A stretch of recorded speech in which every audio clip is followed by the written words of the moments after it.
Hey guys, welcome back. So today we're going to be doing I hauled it but did I like it, and I know that I have quite a bit of new subscribers, so welcome to my channel. If you guys are wondering what my I hauled it's are about, they are about how I bring past items that I have hauled or I have talked about or I have gotten from PR or friend mail. I bring them back into this series, which is every other Monday, and we review it in detail. So that's what we're going to be doing today. I have a blush, a face powder, a highlighter, and some mascaras that I want to talk to you guys about. I've been reviewing a ton of mascaras lately, especially since I've been like nixing the false lashes, and it's so much fun. It's really so much fun. So I have so much to talk to you guys about today, so let's just hop right into it. If you are excited to see what I'm going to be talking about and how I feel about it, then just sit tight and we're going to get right into it.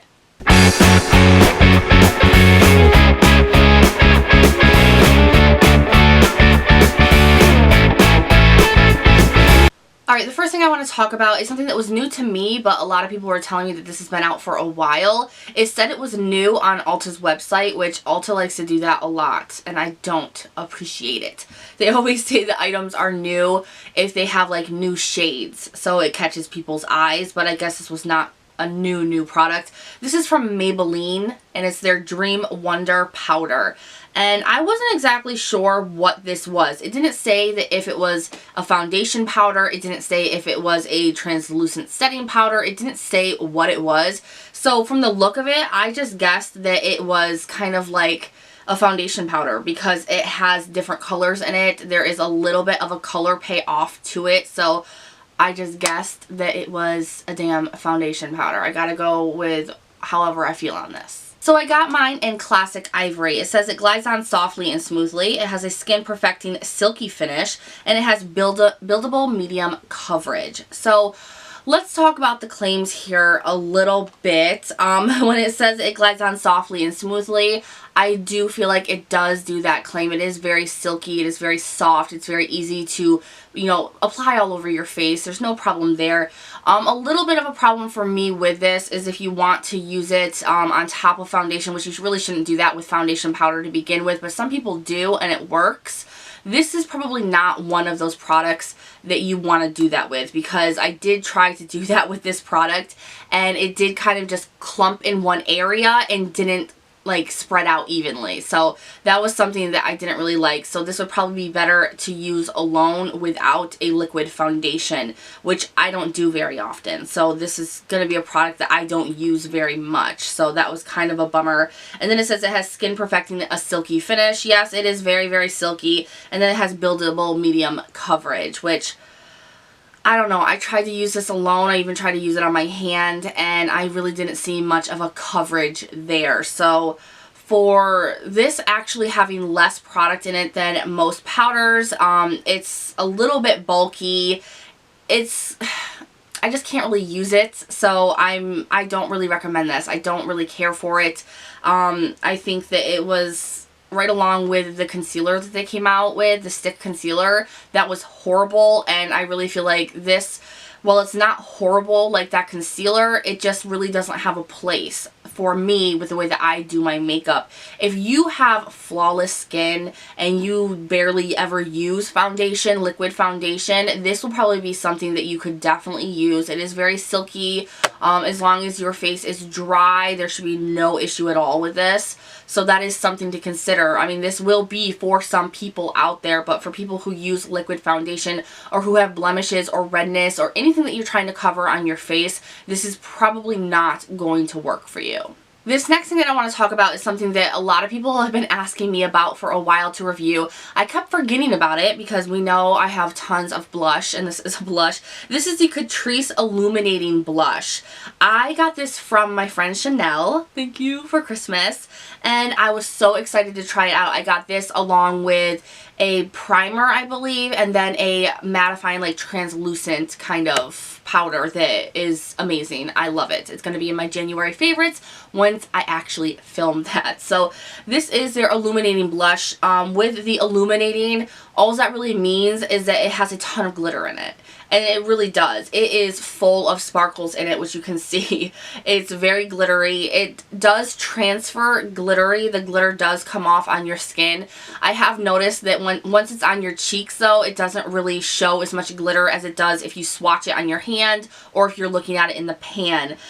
Pigmentation-wise, this is amazing. This is very easy to actually go overboard, so you do need to watch what you're doing with this, which with most affordable drugstore cheaper blushes, they tend to have a lot more pigmentation in them, and they're not as buildable. Like, you won't need to build them up as much. You actually need to try to build them down a little bit, and that's what this is. I actually didn't think this was going to be as pigmented as it was. I am wearing it today, but the lights wash everything out. Everything. I wish I could just not have lighting and my camera would still pick it up nice, but it would all be like dark and you wouldn't be able to see nothing. So this is as good as it gets.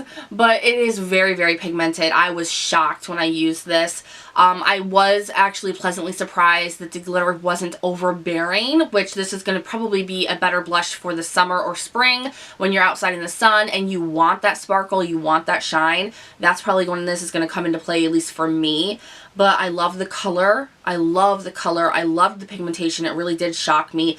Easy to blend out. I mean, it does wear very nicely. It doesn't kind of just blend out and then disappear on you in a few hours. It does stay there. So this is actually a really good blush. I've heard people say that they did not like this blush at all, and I'm just confused. Confused.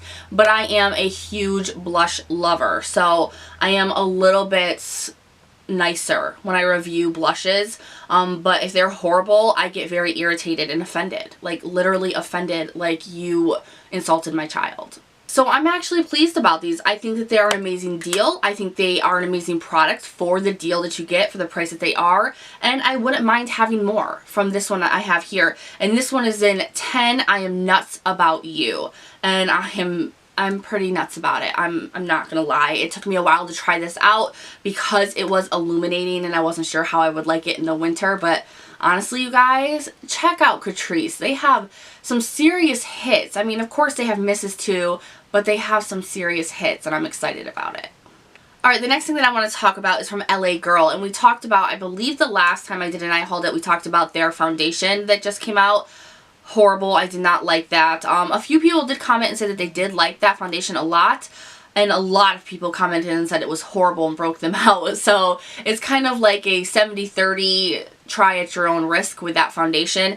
But on top of that, when I got that, I also ended up getting this, which is the LA Girl Strobe Light Strobing Powder, which came out around the same time as that foundation did. So a lot of people were getting these in their PR, and they were like, oh my god, they're amazing when they first opened that PR, and then we never heard of them again, didn't see anybody using them, which is a huge indicator that they loved them so they could keep getting PR, but it was really shit because they wouldn't show anybody anything after that. And I'm not gonna lie, that's exactly what I thought about this. I'm like, you know what? It's probably gonna be crappy because no one's talking about it past opening their PR packages. So I did see a couple people do swatches, and this one was the one that I thought would fit my skin tone the best, and this is 110 watt. They all are kind of like light bulb watts, you know, all different kinds of watts. So I thought with my skin tone, this is a more kind of champagne-y color, that it would fit me better. It would be better of a highlight for me. So I am wearing it today on my cheeks, on my nose, on my Cupid's bow. I'm wearing it all over. This, I believe, is a good highlighter. It's very good for the price. I'm gonna say that. However, it does have some cons to it, like any product. So the first thing off, as you can look into the pan, you will see that it does start to get hard pan almost immediately, which is a little bit of a bummer. When you swatch this on your finger and you go to swatch it on your hand, a lot of product will stay on your finger. So at first, the swatching, this is the kind of product where when you swatch it, you're not going to be as impressed. You're going to be like, okay, this is not going to work. And a lot of people go off swatches with their first impressions, and you absolutely should not do that. Swatches don't mean crap. Really, when it comes down to it, swatches mean nothing, because as this product will kind of show you, this works so much better when it is used with a brush than when it is used with a finger. And I have quite a bit of products that are like that, where when you swatch them with your finger, they look like shit, but when you use a brush, it blows your mind. And this is the kind of product that is. So I think that a lot of the bigger YouTubers who got this in their PR didn't try it out, didn't use it again after the swatching, because when you swatch it, it's just like, no, this is not good. But you have to actually try it past that. You need to try it with a brush, and it is so nice. Now, the only thing about it is that because it's a cheaper formula, it's a cheaper brand, it does tend to sit on the skin. It doesn't really melt into your skin, and you don't have that magical look that we like when it comes to highlighters. So I found what works best for me is to use a finishing spray after you're done with your face makeup, and it really does melt it into your skin. So it's as easy as that, and most of us use a finishing spray anyway, so there's no like harm, no foul there. So I actually really do like this. It does have its own cons, but I think for the price and what it is, I think that this is an amazing highlighter. Alright, so let's get on to these mascaras, which I'm actually wearing both of them today, so I want to talk about them kind of together. I want to talk first about this little one here. This is the Charlotte Tilbury mascara. I almost forgot what the hell I'm talking about. It's that kind of day. Now, this is the Legendary Lashes mascara, and when you open this up, it almost is intimidating because it's very wet, it's very fluffy, and it automatically looks like it's going to create mayhem all over your lashes. And for the price of any Charlotte Tilbury item, that's a little bit of a letdown. Now, I did use it on my top lashes today, and it doesn't make your eyelashes hard. It does create a very massive amount of volume for your eyelashes. It's very dark and pigmented. I did like that. However, this does flake, and it will transfer so bad on you if you apply too much of it before it dries. Also, if you apply too much of this, more than 2 coats at max, it will clump together because it's so wet. But other than that, this is a really good mascara. It is one of the better that I have used, but there's a technique to it, and it is very hard to use. You can't use it for your bottom lashes unless you have extremely long bottom lashes. So this isn't something that I would purchase. I wouldn't run out and purchase it. There are others that are cheaper. There are high-end ones that are cheaper that you can use for both your top and your bottoms. Charlotte Tilbury is extremely overpriced in my opinion. They do have really nice luxury items, but they are overpriced, as any luxury brand really is. So I think that this is a good mascara. If you're someone who only buys luxury, I envy you so much, and this is a mascara to keep an eye on for you, but you can't use it on your bottom lashes. It's so fluffy. It's hard to really have control while applying this, so that is definitely something to think about. But I do really like it for the top lashes. I was pleasantly surprised with that. And with the bottom lashes, I'm using another Catrice product that has been really hyped up by a lot of people, so I had to get it because it was a few of my friends that loved this, and then a lot of other YouTubers that I watched that really loved this. Now, this is the Catrice, I don't know. This is the Catrice Glam and Doll Mascara, and it says that it's the blackest, and it looks like it's false lashes. So the wand on this is kind of curved. You can tell that the formula isn't too wet. It's a little wet, but not too wet at all. There's really nothing special about this, and when I used it on my top lashes, it did absolutely nothing. It wasn't as dark as I thought it was going to be, especially for it saying that it's the blackest.